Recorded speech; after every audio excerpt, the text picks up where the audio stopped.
Congressman LaTourette, welcome back. Yep. We missed you last week. Thank you. Matt did a fine job standing in for you, and we didn't just pick him because he was the only other guy with a beard in the office.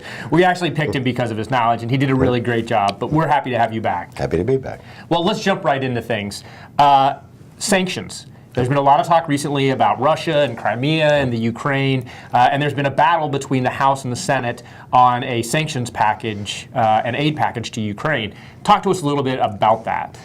Well, the good news is that the Senate has passed a combination aid package to the Ukraine and a sanctions package against mostly higher-ups in the Russian government. And actually what was holding it up is in the Senate, the Democrats were insisting on some language aimed at the International Monetary Fund, and that was a non-starter for some Republicans, and they dropped those demands. And then it pretty much sailed through, and the House is expected to follow suit with a similar piece of legislation. And, you know, from my perspective, it's good news. This is a political town, political place, but politics really, when we're dealing with foreign policy, should stop at the water's edge. It always has. And I think that people were able to put some of their partisan or pet projects aside for the purpose of sending a clear message to President Putin that we were going to stand behind the Ukraine and we were going to impose some sanctions on Russia. Here's a political follow-up for you. Obviously, the president's numbers have been in the tank, and that's kind of putting it generously. As you mentioned, in times of international conflict, the American people, they tend to rally around the flag, they rally around the president. Do you think there's an opportunity here for President Obama to start to rebuild some of the loss of faith in his leadership and his approval through this crisis, if it's managed correctly? It's to be determined. I think it has to get worse for his approval ratings to get better. And by that I mean, if you did a man on the street interview and showed 100 people a map of the world, most of them wouldn't know where Crimea was. And then secondly, some folks wouldn't even know there was a Crimea. Right. So it sounds like a Jay Leno sketch. Yeah. So it's not really risen to that level where it's capturing the public's imagination. Obviously, if you're of Ukrainian descent or Russian descent, you're probably perked up a little bit more than others. But should President Putin take additional steps and actually wander into the Ukraine or Moldova, then yeah, I think if the president handles this right, the country will rally behind him, and they should. Another thing that we have talked about previously has been the doc fix. And it seems like, we constantly have the kind of, we've got a solution, we've got a permanent fix. No, we don't. We have no way to pay for it. Talk to us about what's recently happened on the doc fix. Well, the House passed the doc fix. It's a Band-Aid. It's a temporary measure. It's not paid for. Nobody has come up with any idea as to how to pay for it, which is pretty typical. Some people didn't like it because it wasn't the permanent fix. Some people didn't like it because it wasn't paid for.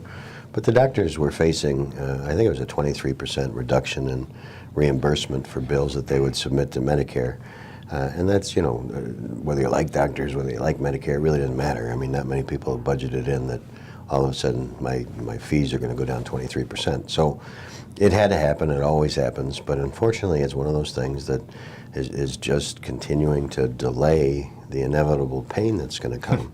Because by not coming up with a pay for it, without permanently fixing it, all they're doing is creating a mess for after the election, when these things are going to have to be dealt with. Well, and if I understand this correctly, the kind of policy agreements on how to fix this, that deal's been done. Yeah. We're simply now at the how do we pay for that, and that's obviously a big component. But yeah. Well, it's I would say that where the money comes from is just as or more important than all this policy, because the 30,000 foot love thing is that, well, doctors can't take a 23% cut.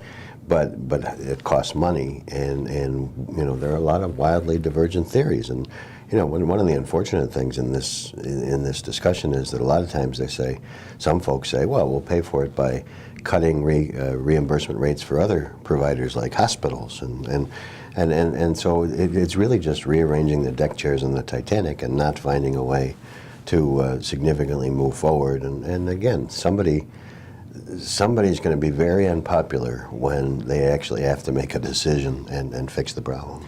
Well, the last issue I want to talk to you about is another one where the pay for has been a huge issue, and that's the extension of long-term unemployment benefits. It's been the Senate Democrats, since they came back at the beginning of 2014, it's been the issue that they have gone back to over and over and over again. We keep having these, like, okay, we've got a deal, no we don't, we got a deal, no we don't. And finally, the Senate has a deal. Talk to us about what's happening in the Senate, and does it have any hope in the House? Well, the Senate had a key test vote. As you know, to move legislation forward in the Senate, you have to get something that's called cloture. Cloture requires 60 votes. The Senate had a cloture vote on the 5-month extension of unemployment benefits for the long-term unemployed. And it was 65-34. So they cleared that procedural hurdle, which is good news for the legislation. The pay for, as we talked about, is a combination of increased fees on some things and also some pension smoothing, permitting people to reduce the contributions to pension plans based upon 25-year averages as opposed to sort of snapshots in time. But at the same time that they were achieving this sort of victory in the Senate, the Speaker, John Boehner, said, we're not going to take this particular bill up and put it on the floor. He expressed concerns about some of the pay-fors, and he also expressed concern that the bill was devoid of anything that would sort of incentivize job creation.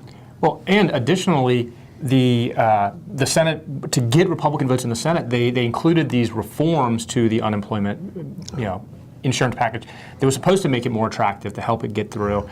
And then it turns out that some of the state administrators of the unemployment program said it would be so costly and so time-consuming to actually implement these reforms that they'd opt out of participating in unemployment insurance. So, I mean, it seems like it has been just one hurdle after another for this. Yeah, I mean, this is a tough one. And quite frankly, I don't subscribe to the theory that the long-time unemployed are lazy and shiftless and just like collecting unemployment. I think some folks recognize they get more in unemployment than by working a low-income job, but that's not the majority. So some relief has to come about here. And again, it's one of those things, like on the sanctions package against Russia, where, okay, I mean, any member of Congress, any senator could come up with 10, 15 things to screw up the process. But why don't we just knock it off, achieve this purpose, single purpose, and then move forward and screw something else up? I think you're making too much sense for Congress. That's why I left. That's right. Congressman Lotz-Red, thanks for joining us this week. Good to see you.